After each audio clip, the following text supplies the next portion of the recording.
کہ اس کے بعد تو غم کا اور بڑا کڑا مرحلہ آنے والا ہے. اب تو گھبرا کے یہ کہتے ہیں کہ مر جائیں گے، مر کے بھی چین نہ پایا تو کدھر جائیں. اگر اللہ ہمیں معاف فرمائے، اپنی رحمت اور مغفرت سے ہمیں ڈھانپ لے، جیسے کہ حضور نے فرمایا الا یتغمدنی ربی برحمت. حضور نے فرمایا کہ کوئی انسان بھی محض اپنے اعمال کی بنیاد پر جنت میں نہیں داخل ہو سکے گا جب تک کہ رحمت خداوندی دستگیری نہ کرے. کسی صحابی نے بڑی ہمت کی، بڑے جرأت کا معاملہ کیا، پوچھ لیا کیا حضور آپ بھی؟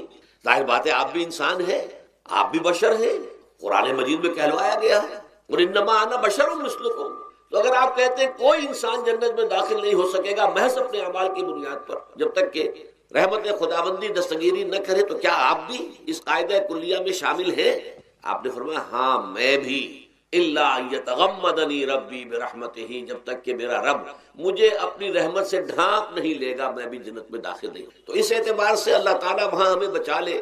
لیکن جو وہاں نہیں بچایا گیا، اب ظاہر بات ہے کہ اس کے لیے جو مصیبت ہے وہ تو پھر دائمی ہے، ابدی ہے، دکھ ہی دکھ. میں اس کی طرف زیادہ جانا نہیں چاہتا. اس وقت اصل میں میرا موضوع جو ہے وہ اس دنیا میں دکھوں کا علاج. اب اس اعتبار سے غور کیجئے، دکھ دو قسم قرآن مجید پر جتنا میں نے غور کیا. دکھ ایک تو وہ ہے کہ جو ناگہانی طور پر آ جاتے ہیں، اس میں ہماری کسی غلطی کو دخل نہیں ہو. وہ کوئی آفت سماوی ہے، کوئی زلزلہ آ گیا ہے. ابھی آپ کو معلوم ہے بھوج جو قصبہ تھا گجرات اسٹیٹ کا انڈیا کا پورا ختم ہو گیا. اس میں بہت سے مسلمان، جب کوئی آفت سماوی آتی ہے تو وہ ظاہر بات ہے کہ پھر سب کے سب لوگ اس کی لپیٹ میں آ جاتے ہیں. زلزلہ آ گیا، یہ کوئی اور طوفان آ جائے، جیسا کہ کئی مرتبہ آپ نے اخبارات میں پڑھا ہوگا اس سال امریکہ میں بہت طوفان آئے ہیں. مشرقی ساحل پر بار بار طوفان آئے، وہاں بھی لوگ مرتے ہیں، وہاں بھی چھتیں اڑ جاتی ہیں، وہاں بھی تباہی جو ہے آتی ہے.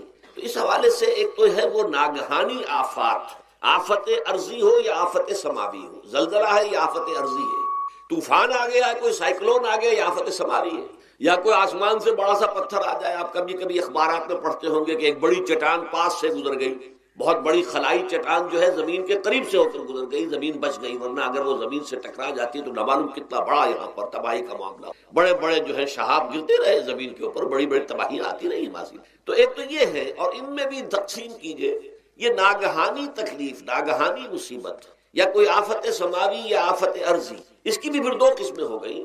ایک وہ کہ جو افراد کو متاثر انفرادی سطح، آدمی سڑک پر جا رہا تھا، پیچھے سے آ کر کسی گاڑی نے ٹکر ماری، گر گیا، ٹانگ ٹوٹ گئی.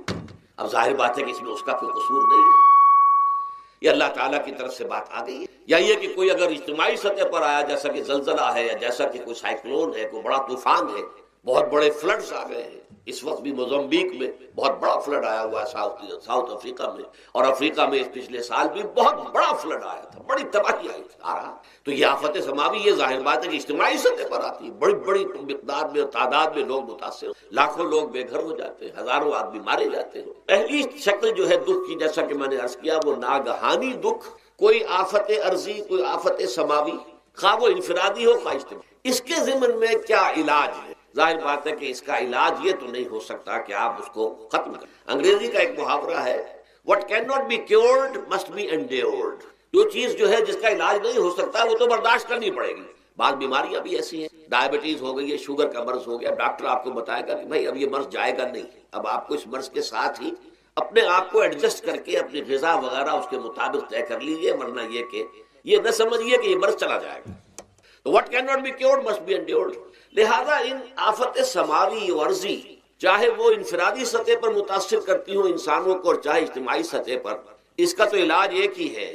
عربی میں بھی ایک محاورہ یہ ہے کہ کسی نے پوچھا تھا کہ بچھو کے کاٹے کا کیا علاج ہے؟ البکاء الی الصباح. رات کو اگر کاٹا ہے کسی بچھو نے تو روتے رہو صبح تک، یہ علاج ہے، اس کا اور کوئی علاج ہے ہی نہیں. تو جو چیز لا علاج ہے اسے برداشت کر. گویا کہ یہاں جو اصل شے ہوگی کہ دنیاوی آفات، عرضی و سماوی آفات، ناگہانی آفات، ناگہانی مصیبتیں، ان کے ضمن میں ہمیں ایسی شے کی ضرورت ہے جو ہمارے اندر برداشت پیدا، اس کو جھیلنا آسان بنا، ہم اس کی وجہ سے بجھ کر نہ رہ جائیں، ہماری ہمتیں جواب نہ دے جائیں، ہمارا ارادہ ختم نہ ہو جائے، ہمارا حوصلہ پست نہ ہو جائے، بلکہ برداشت ہو، جھیلنا ہو، تحمل. ابھی بٹر صاحب کہہ رہے تھے اللہ تعالیٰ ذرا سا متحمل ہے. میں نے کہا یہ بہت غلط بات کہہ رہے، اللہ بہت متحمل. وہ ذرا سا تو یوں سمجھیے کہ ان کے کہنے کے انداز میں یہ بات آ گئی، ذرا سا رحیم بھی ہے. نہیں، وہ بہت رحیم ہے، بہت متحمل ہے، بہت حلیم. لیکن یہ کہ ہمیں یہ جو آفات سماویہ اور ارضیہ ہیں جو ہمارے اوپر آ جاتی ہیں اللہ کی طرف سے، ان کے ضمن میں ذہنی ایک ایٹیچیوڈ پیدا ہو جائے، سوچ کا ایک خاص رخ بن جائے، انسان کے احساسات ایک خاص طرز پر ڈھل جائیں، تو پھر ان کو برداشت کرنا آسان ہو۔ اور وہ کیا ہے؟ وہ ہمارے ایمان کا لازمی۔ ایمان ہمیں یہ بتاتا ہے کہ کوئی مصیبت زمین میں آتی ہے نہ تمہاری جانوں پر آتی ہے بغیر اذن رب۔ جو کچھ آ رہا ہے اللہ تعالیٰ کے فیصلے سے آیا ہے، یہ کوئی اندھا بہرا مادہ نہیں ہے، یہ کوئی اندھا بھینسا نہیں ہے کہ اس نے آ کے آپ کو ٹکر مار دی ہے، نہیں نہیں، یہ تو سمیع و بصیر، علیم و خبیر اللہ اور حکیم اور قدیر اللہ کا فیصلہ، لہذا یہ من جانب اللہ ہے، اس کو تم سمجھو کہ یہ اللہ تعالیٰ کی طرف سے ہے۔ اور جب اللہ کی طرف سے ہے تو سورہ آل عمران میں فرمایا بیدہ الخیر، اس کے ہاتھ میں تو خیر ہی خیر ہے، یعنی بظاہر تمہیں محسوس ہوتا بھی ہو کہ یہ میرے لیے تکلیف دہ بات آ گئی، تو اس کو یوں سمجھو کہ اس کا نتیجہ جو میرے حق میں نکلے گا وہ خیر ہوگا۔ فوری طور پر تو تکلیف ہے، مجھے اچھی نہیں لگ رہی، ناگوار ہے، لیکن نتیجہ اس کا خیر نکلے گا۔ جیسے بچہ بیمار ہے، ماں اسے دوا پینے پر مجبور کر رہی، کڑوی دوا ہے، وہ تو سمجھتا ہے مجھ پر بڑا ظلم ہو رہا ہے، یا آپ لے گئے اسے ڈاکٹر کے ہاں ٹیکا لگوایا ہے، وہ تو چیخ رہا ہے، رو رہا ہے، لیکن آپ کو معلوم ہے، کاش اسے بھی معلوم ہو جائے کہ یہ میرے خیر کے لیے، میرے بھلے کے لیے۔ اگر اسے یہ معلوم اور محسوس ہو جائے تو اس کی تکلیف اس کے اندر بہت کمی آ جائے گی، وہ سہار لے گا، اس کو وہ برداشت کرے گا۔ اس حوالے سے اس کا جو ہمارے دین میں اس کا نام ہے، اس ذہنی کیفیت کا، ان احساسات کا، اسے ہم کہتے ہیں تسلیم و رضا۔ جو کچھ آ رہا ہے اللہ کی طرف سے آ رہا ہے، لہذا سر تسلیم خم ہے، اے اللہ ہم قبول کر، رضا، ہر حال میں تیری رضا پر راضی، جو تیرا فیصلہ ہے ہمیں بصر و چشم ہے، تسلیم و رضا، ہم بھی تسلیم کی خو ڈالیں گے، بے نیازی تیری عادت ہے۔ اللہ تو بے نیاز ہے، لیکن اے اللہ تو ہمارے لیے جو بھی تکلیف کا تو نے فیصلہ کیا، ہم تسلیم کی خو ڈالیں گے، عادت پیدا کر لیں گے اپنے اندر کہ ہر ساقی ماریخ عین الطاف است، یہ میرا ساقی میرے پیالے میں جو کچھ ڈال دے یہ اس کا لطف و کرم ہے۔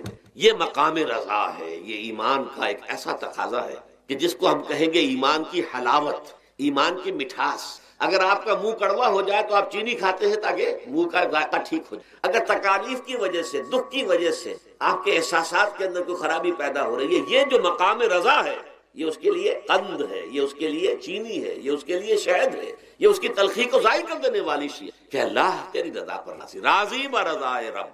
اب اس کے ضمن میں سمجھیے، یہ تو اصولی بات میں نے آپ کو بتا دی، اس کی تین کیفیات ہو سکتی ہیں، کیوں اللہ کی طرف سے یہ چیزیں آتی ہیں۔ سب سے پہلی شے ہے، اب وہ جو آیات میں نے سنائی تھی وہ سن لیجیے پہلے ترجمہ۔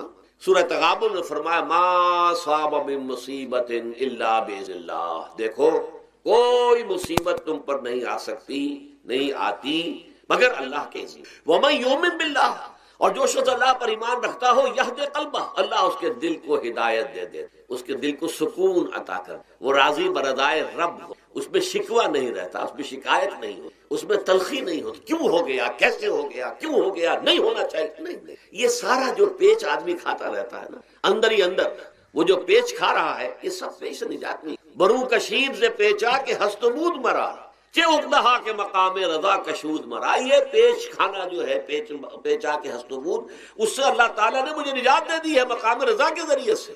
کتنے بڑے بڑے عقدے میرے حل ہو گئے اس مقام رضا سے، چے اقدہا کہ مقام رضا کشود میرا، میرے تو بہت سے عقدے اس سے حل ہو گئے۔ اس حوالے سے ایک موٹی بات تو یہ ہو گئی، لیکن اب اس کو تین حصوں میں تقسیم۔ پہلی بات یہ کہ یہ اللہ کی طرف سے آزمائش کے طور پر، آزمائش، میرا بندہ اس پر صبر کرتا ہے یا نہیں، یا میرے خلاف بکواس کرنے پر آمادہ ہو۔ اللہ تو ایسا ہے، اللہ نے تو ہم پر کبھی کرم کیا ہی نہیں، اللہ تو ظالم، معاذ اللہ معاذ اللہ معاذ اللہ، کہیں ایسا تو نہیں، میرا بندہ جو ہے تکلیف کو جھیلتا ہے میری وجہ سے، یہ سمجھ کے کہ اللہ کی طرف سے آئی۔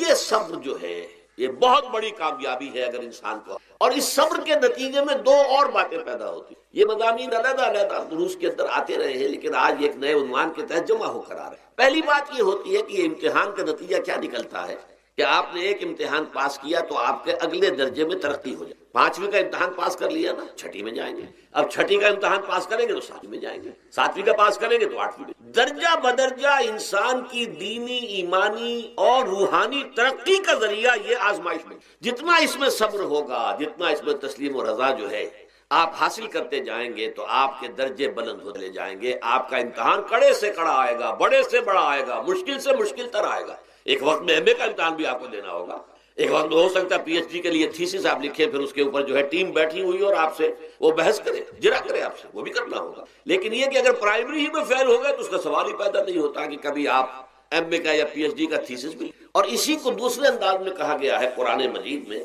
بولے یبلی المومنین منہ بلاء حسن۔ اصل میں ابلا کہتے ہیں، بلا یبلو جو ہے عربی زبان میں آتا ہے آزمانا، خلق الموت والحیات لیبلوکم ایکم احسن عملا، یہی معنی ابتلا کے میں، ابتلا یبتلی آزمانا۔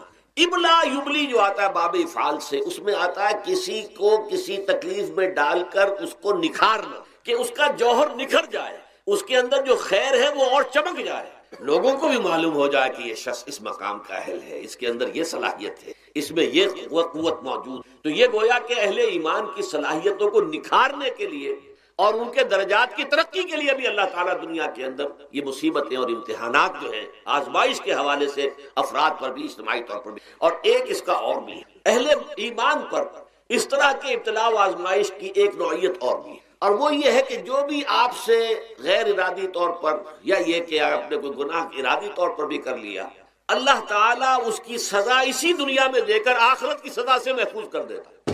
گویا کہ اس سے بڑا خیر کیا ہوگا؟ یہاں کی سزا کیا ہے؟ جھیل لی آپ نے، بخار آ گیا، ٹانگ ٹوٹ گئی، چلیے 3 مہینے آپ بستر پر پڑے رہے نا، اور کیا ہوا؟ کچھ نہیں۔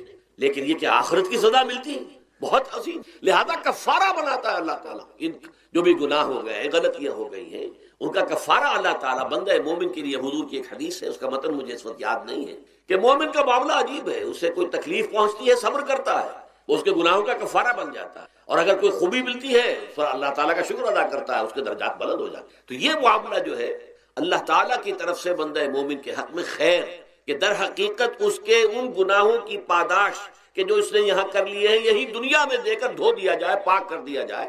جیسے آپ کو معلوم ہے دھوبی جو ہے کپڑے کو